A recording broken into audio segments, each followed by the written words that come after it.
नमस्कार, मैं हूं मनीष। हमारा देश 74वां गणतंत्र मना रहा है, पर 135 करोड़ की आबादी वाले भारत देश का यह गणतंत्र आज शर्मिंदा है। ढोंग, पाखंड, जातिवाद, पाखंडियों के पैरों पर गिरता मीडिया, सनातन के आड़ में नफरत फैलाने का खेल सदियों से आज भी भारत की नस नस में दिखाई पड़ता है। प्रेम, न्याय, बंधुत्व की ये सब बातें सिर्फ कागजों में सिमटता सा जा रहा है। हाल ही में छत्तीसगढ़ में इसका एक बड़ा उदाहरण देखने को मिला।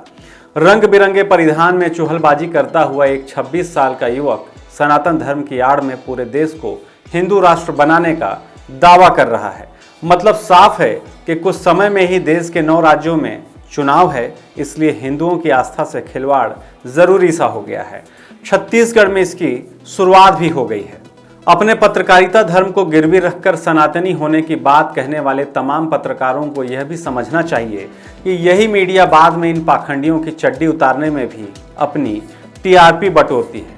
आपको याद होगा, साधु संतों की जानी मानी संस्था अखिल भारतीय अखाड़ा परिषद ने सनातन धर्म का गलत प्रचार करने या आपराधिक कार्यों में लिप्त रहने का आरोप लगाते हुए सर्वसम्मति से करीब 14 बाबाओं को फर्जी करार देने का निर्णय लिया था, जिनमें आसाराम बापू उर्फ आसूमल सिरमलानी, सुखविंदर कौर, सच्चिदानंद उर्फ राधे माँ, डेरा सच्चा सौदा प्रमुख गुरमीत राम रहीम सिंह, ओम बाबा उर्फ विवेकानंद झा, निर्मल बाबा उर्फ निर्मलजीत सिंह, इच्छाधारी भीमानंद उर्फ शिवूर्ति द्विवेदी, स्वामी असीमानंद, ओम नमः शिवाय बाबा, नारायण साईं, राम कृपाल, कुसमुनी, बृहस्पति गिरी और मलखान गिरी शामिल थे।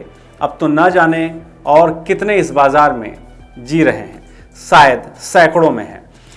तब परिषद ने कहा था कि फर्जी संतों और बाबाओं के कारण ही समाज में साधु संतों को लेकर एक गलत संदेश जा रहा है, और वह समय भी आया जब अंधविश्वास बढ़ाकर चमत्कार करने वाले लगभग बाबा हत्या और बलात्कार जैसे गंभीर मामलों में जेल दाखिल हुए। आज भी कुछ लोग जेल में हैं। हमें तकलीफ इस बात का नहीं है कि हमारे ही हिंदू समाज के ऐसे पाखंडियों के कारण सनातन धर्म बदनाम है। हमें फिक्र इस बात की है कि दूसरे मजहब या जाति के लोग जब ऐसा करते हैं तो उनके खिलाफ कोई आवाज़ क्यों नहीं उठाता। हमें मालूम है कि इस बाबा का भी हश्र वही होना है जो बाकियों का हुआ, पर हम कुछ कहेंगे नहीं, क्योंकि यह भारत को हिंदू राष्ट्र बनाने का दावा जो कर रहा है। हम इसलिए मौन समर्थन करेंगे क्योंकि पादरी या कोई मुल्ला भी झाड़ फूक के नाम पर यदि किसी का शोषण करता है, नौटंकी करता है, तो कुछ विशेष लोग चुप रहते हैं, वे आवाज़ नहीं उठाते। हम इस वजह से इन बाबाओं का सपोर्ट करते हैं क्योंकि हमें अपने सनातन को बदनाम करने वालों से ज़्यादा नफरत मुल्ले मौलवियों से है। अपने देश में आदिकाल से संत, फकीर और त्यागी बैरागी रहे हैं, जो सांसारिक मोहमाया से विरक्त होकर यथार्थ की बातें करते या उपदेश देते थे। न उन्हें रहने के लिए ठिकाने की चिंता थी और न ही लजीज खाने की थी। ये सिलसिला ऋषि मुनियों से लेकर तुलसी, कबीर, रहीम, रसखान तक तो चला, लेकिन अब तो धर्म के नाम पर सबसे बड़ा धंधा चल रहा है। हाँ, एक बात में समानता ज़रूर है कि तब के संत फकीर के पास भी राजा महाराजा ज्ञान प्राप्त करने जाते थे, और आज के पाखंडी धंधेबाज तथा कथित बाबाओं के चरण वंदना में दिग्गज नेता और चारण भाट पत्रकार जाते हैं। भविष्य में यह दिन भी आएगा, इसलिए सैकड़ों साल पहले तब तुलसी और कबीर ने इसकी भविष्यवाणी भी कर दी थी। संत तुलसी ने लिखा है, मारग सोई जा कहूँ जोई भावा, पंडित सोई जो गाल बजावा, मिथ्यारंभ दंभ रत जोई, ता कहूँ संत कहई सब कोई। अर्थात जिसको जो अच्छा लग जाए वही मार्ग है, जो डींग मारता है वही पंडित है, जो मिथ्या आरंभ करता है यानी आडंबर रचता है, और जो दंभ में रत है उसी को सब कोई संत कहते हैं। इसी तरह संत कबीर ने भी अब के संत फकीर पर कटाक्ष किया कि मन न रंगाए रंगाए जोगी कपड़ा, आसन मारी मंदिर में बैठे, ब्रह्म छाड़ी पूजन लागे पथरा। अर्थात कबीरदास जी झूठे आडंबर और का खंडन करते हुए आज के हिंदू मुस्लिम संतों से कहते हैं कि भगवान के ठेकेदारों कपड़े रंगने से भगवान की प्राप्ति नहीं होती, बल्कि भक्ति मन की पवित्रता और एकाग्रता में निहित होती है।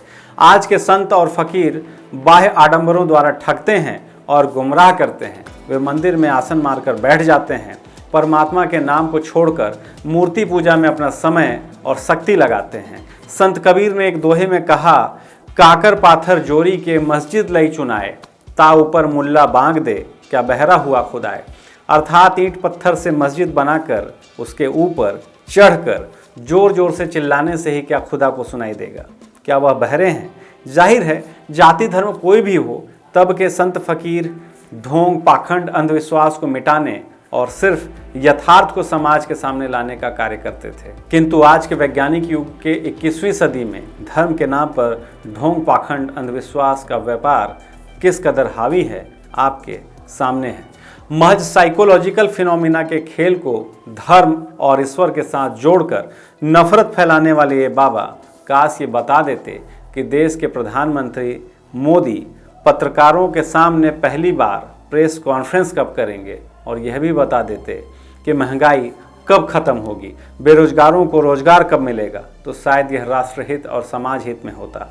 जिस पर दिन रात मीडिया में बहस होनी चाहिए, वहाँ एक एजेंडे के तहत दिन रात ढोंगी पाखंडियों के विषय पर बहस कर आम आदमी के दिमाग को सिर्फ भटकाया जा रहा है। ये दुर्भाग्य है। शुक्रिया।